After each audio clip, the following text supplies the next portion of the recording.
Estamos de volta com o programa que discute intolerância religiosa, com a vereadora Elaine do Quilombo Periférico do PSOL, com Tatiane Duarte, integrante da Subcomissão Especial de Laicidade do Estado e Liberdade Religiosa do Conselho Nacional de Direitos Humanos, e também Juliano Speyer, doutor em antropologia e autor do livro Povo de Deus, Quem são os evangélicos e por que eles importam? Eu volto nesse bloco com o Juliano, já abordando essa questão, né? Para onde será que a gente vai para tentar resolver isso? Aquilo que eu falei, a questão da legislação, o projeto do vereador Toninho Véspoli aqui na Câmara, essa outra questão também fundamental, será que nós estamos sendo educados para fazer valer esse Estado laico de direito? Juliano, por favor. Eu entendo que não existe nenhuma possibilidade da gente se tornar um país interessante de ser vivido, com menos medo, com menos desigualdade, com menos violência, se o tema do racismo não for elevado à primeira prioridade, né? É ali que nasceu tudo, é a nossa ferida mais triste, a nossa vergonha mais funda e que subsiste hoje, enfim, apesar de muitos de nós imaginarmos que a gente vive em outros momentos, né? A minha pesquisa aconteceu na cidade de Salvador durante 18 meses, num bairro pobre de Salvador. Salvador, a principal, uma das maiores cidades africanas do mundo, né? E é muito surpreendente verificar como essa experiência está incrustada e entristecida. Eu uma vez estava num cartório com duas moças e um rapaz negros, os três, né? E eu, o antropólogo, né, fica querendo perguntar e cuidar da vida alheia. Perguntei em silêncio, várias pessoas lá, eu perguntei por que vocês alisam o seu cabelo, né? A menina, sem me dar muita atenção, falou, porque senão a gente não teria sido empregado aqui, né?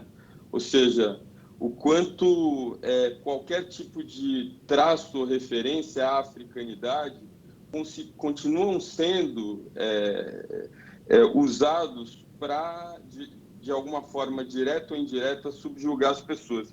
Eu queria acrescentar só algumas coisas, sempre para, acho que, abrir o debate e sair do óbvio, né? A primeira coisa é lembrar como o cristianismo evangélico no Brasil, missionário, ele vem originalmente de uma igreja batista da região sul dos Estados Unidos e, portanto, com uma herança muito rural e muito racista, o que não corresponde ao cristianismo evangélico em geral, mas é um cristianismo localizado no sul dos Estados Unidos. Primeiro dado, né? Segundo, eu queria discordar respeitosamente já estou prevendo senadora, né? Mas da vereadora Elaine, dizendo que eu não sou evangélico, né? Sou antropólogo, é uma espécie de religião também, ser antropólogo. E eu acho que uma das missões da antropologia é tentar rebater sempre a ideia de que as pessoas são sempre manipuláveis, né? E como elas, dentro dessas tentativas de controle e de serem subjugadas, elas são inteligentes e conseguem transformar a cultura de maneira a sobreviver. Então, é um dado histórico interessante pensar que o pentecostalismo é a única tradição do cristianismo em 2000 anos fundada por um afrodescendente, né? E transformada, e hoje é a principal tradição cristã, revitalizando, inclusive, o cristianismo católico pelo movimento carismático, e trazendo uma série de elementos da espiritualidade afro, das igrejas negras do sul dos Estados Unidos, para o mundo cristão. Então, as coisas são confusas e complexas quando você olha elas de perto, né? E eu queria lembrar isso só apontando que é um equívoco que a gente cai, vereadora, falar que o cristianismo é uma religião europeia. O cristianismo é uma religião asiática, criada na Palestina, ao lado da África e que se enraizou primeiro na Etiópia. Então, na mesma medida em que ele foi europeizado, ele também é relocalizado, reinventado pelos povos que o abraçam, né? Então, essa é uma crítica comum da antropologia. O quanto a gente, muitas vezes, chama o evangélico em geral de idiota, ou de manipulado, ou de alguém que, enfim, não tem a condição intelectual para ter abraçado essa religião. E eu acho que muitas vezes isso interfere na possibilidade de diálogo com essas pessoas que se sentem suficientemente inteligentes para tomar a decisão que elas tomaram. Perfeito. O que não significa que elas tenham o direito e devam ou possam destratar a religião dos outros, o que eu acho um equívoco. Vereadora, com a palavra. Não, eu só não me lembro de ter dito isso, mas, enfim, sobretudo que as pessoas estão nas igrejas porque são manipuladas, né? Pelo contrário, né? Diz que eu acho que as pessoas se sentem acolhidas, sentem respostas, né, para as necessidades que elas têm, por isso elas estão nas igrejas, né? Eu acho que isso é o contrário de ser manipulável. Mas queria voltar à questão, né, de dizer que a questão da educação, né, quando a gente fala da questão racial, ela é fundamental. Inclusive, relembrar que a gente tem uma lei, que é a 10.639, depois foi regulamentada, que trata do ensino história da cultura africana, né, nas escolas. E essa lei, há 20 anos, ela foi aprovada há 20 anos, e hoje em dia ainda você ouve as pessoas e a educação, né, a Secretaria de Educação, as escolas, de maneira geral, falar que ainda está se adaptando. Faz 20 anos, né, que as escolas ainda estão se adaptando, né, a uma lei aprovada.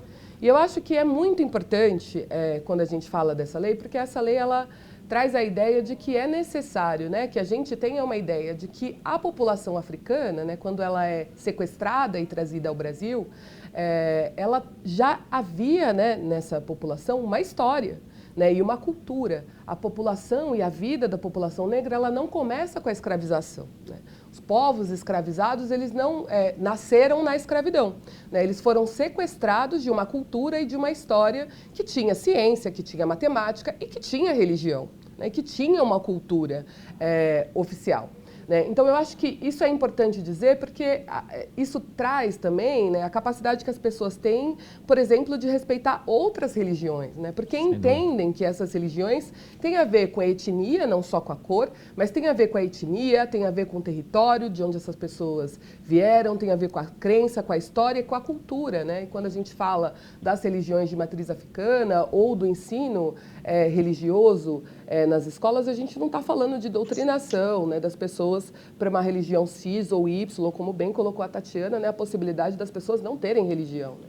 A gente está falando, né, da gente entender que as religiões que são praticadas, elas têm a ver com o contexto histórico, têm a ver com a cultura, têm a ver com a ancestralidade, têm a ver com a sociedade que se formou em determinadas religiões, né? Então, eu acho importante frisar, quando a gente fala de educação, que já existe uma lei, né? Existe uma lei que fala de tolerância, né, das religiões, mas existe uma lei que fala de educação e ensino de cultura africana, né? E isso é muito fundamental, né? E é sempre importante trazer para esse lugar de política pública, né? Acho fundamental a gente trazer para o lugar da política pública, né? Porque hoje, por exemplo, você tem os conselhos tutelares, por exemplo, na cidade de São Paulo, ou seja, né, uma série de serviços e atendimentos públicos, como os conselhos tutelares, e você vê casos, por exemplo, no conselho tutelar, onde uma criança foi retirada da sua família, ali com a ajuda do conselho tutelar, porque aparentemente ela estava sofrendo maus tratos. E os maus tratos a que se referia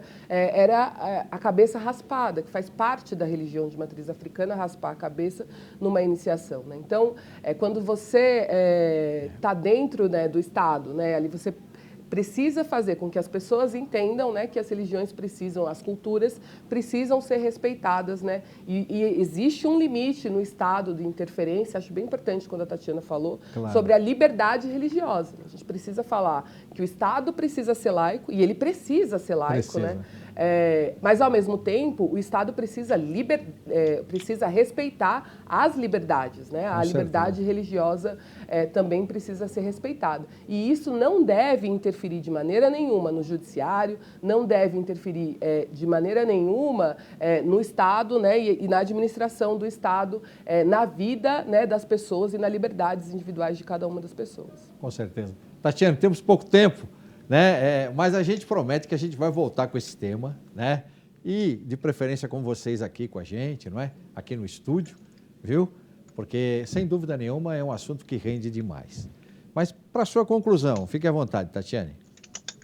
Bom, vou falar de um aspecto que eu tenho achado considerado bem importante, que é a produção de dados mais sólidos, eu diria, sobre as violências em relação ao racismo religioso, que permite, inclusive, que a gente possa identificar que grupos estejam sendo mais, não apenas vítimas, porque a gente fala muito das vítimas, mas que sejam os autores dos crimes, né? Nós temos aí o Disque 100, nós temos um balanço que funcionou até 2018, o balanço da discriminação religiosa, onde tem alguns apontamentos.